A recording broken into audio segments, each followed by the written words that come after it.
Alors pourquoi écrire en 2014 un livre sur Clémenceau? Parce que Clémenceau, c'est avant tout le père de la victoire. Il est entré dans l'histoire avec ce surnom. Dès 1914, il a dénoncé l'incapacité des gouvernants, des chefs militaires, ni défendu, ni gouverné, disait-il.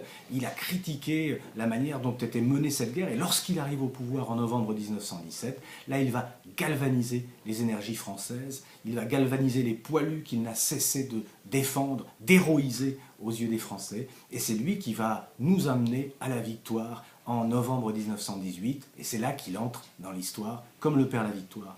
Mais ce n'est pas que le père de la victoire, c'est beaucoup d'autres choses, Clémenceau. C'est ce jeune homme qui, en 1871, défend les communards face aux Versaillais. C'est ce député inflexible qui attaque, qui renverse les ministères, celui qui dit on ne ment jamais qu'après la chasse, pendant la guerre et avant les élections, hein, qui a un regard extrêmement critique sur tout ce qui l'entoure, sur tous les politiques qui l'entourent, mais c'est aussi quelqu'un qui adore les femmes, qui dit le meilleur moment en amour c'est quand on monte l'escalier, c'est quelqu'un qui adore les arts, qui est le grand ami de Claude Monet, et puis c'est quelqu'un qui défend Dreyfus de manière inlassable pendant plusieurs années. Bref, c'est un personnage qui a totalement marqué son époque et qui a des résonances aujourd'hui, puisqu'il est notamment la référence de Manuel Valls, hein, c'est le ministre républicain, l'homme d'ordre, celui qui est inflexible sur les principes.